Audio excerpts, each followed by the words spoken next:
Hello, I'm Philip Stoughton. I'm here at Apex 2015 and I'm joined by IPC's President and CEO, John Mitchell. John, great to see you. Thanks for stopping by. Thank you. Thanks for having me.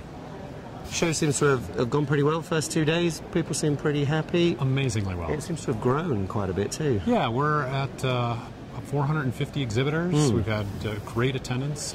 Just in my, say, less than scientific sampling, but going around, people are saying it's the busiest and the best they've had for some time. So that's really encouraging for the industry. That is encouraging. For this early in the year. Yeah, and I've been here on the show floor, so I haven't had a chance to get up to the conference areas. What's it been like up there? Oh, it's been actually. We talked to a couple of the conference committee people. It was interesting. One of them was giving an instruction or thing. He said he walked in the room. There's 75 people in the room. He couldn't believe it. He said he checked his schedule to see if he's in the right room or not. He was like, I normally have 10.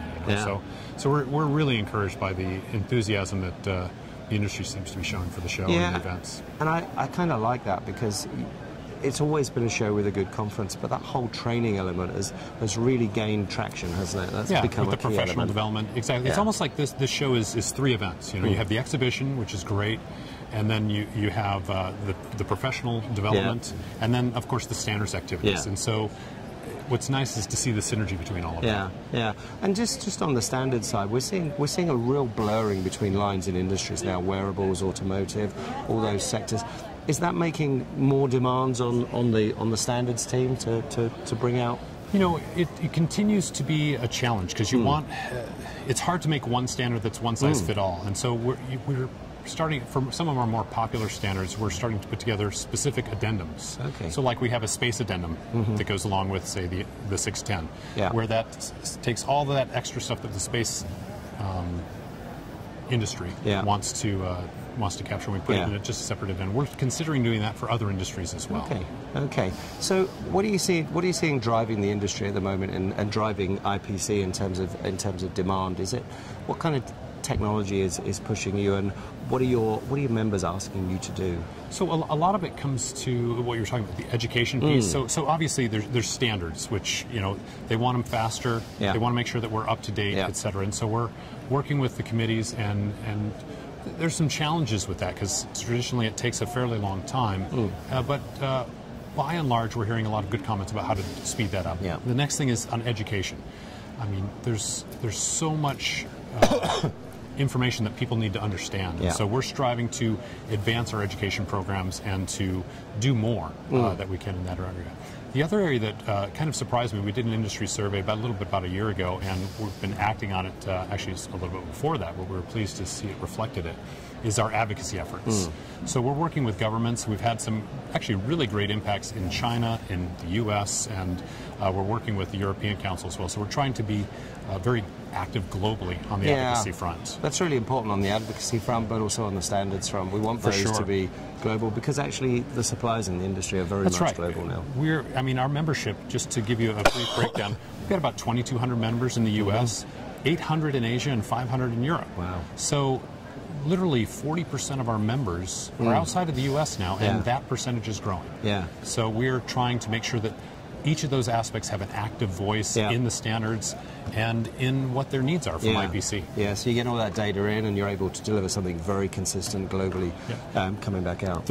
So we've got standards, education, advocacy, and the fourth thing is solutions, which is kind of a consortium effort. We're looking for the industry to tell us, hey, here's a problem we need to solve, and then we're looking to collaborate with the industry to figure out how to solve it so we can just squash it. Well, that's interesting. So when you do that, how do you deal with the intellectual property on that? Because that's these really guys get together, So let me take the specific example that we're working on right now. So lead-free has been around for a long time, but in high reliability, they're still basically leaded. And to that end, we worked with government and industry people to do a gap analysis about where is the mainline product stream going to develop in lead-free arena, and where won't it? And so we've re-looked at some of those projects and came up with about a 4-year, $40 million program that we're now going out to try to fund. And then at the end of those 4 years, we anticipate it to go away. Now, intellectual property on that, obviously those that invest in it will have a little bit leader advance. So they'll get earlier information. They'll kind of get a first to market. Exactly. Which is fair. Exactly. If you're going to pay for it, you should get something. You put stuff in, you got to get something out. That's right. And next year we're back in Las Vegas. I thought we were going to be here a bit longer, but just a year. And we'll be right back here again after that. Okay, so is it going to go to an alternate year strategy, or I think we're here for a couple years after that. I actually don't remember how many years, but I think it's just 1 year in Vegas and then at least 2 years back here. Yeah, a lot of people have said they'd like to hear. We've seen a lot of activity from Mexico, and the market in Mexico is pretty exciting at the moment. It is. There's it's actually, from what I'm understanding from our members, it's nearly on par with the China market in terms of total cost of manufacturing. Which is astounding. Yeah, and proximity just makes it very ideal. nice. Yeah. The other thing is when you're down here in San Diego, you have a lot of drive-in traffic. A lot of the industry is here in Southern California, and so you can get a lot of people to come that may not make the trek to Vegas. Yeah. But we also find when we go to Vegas that we have a lot of international traffic. There's a lot of people that come from. And it maybe brings more in from the East Coast as well, because once they're traveling, they might as well go to Vegas. Yeah. There you go.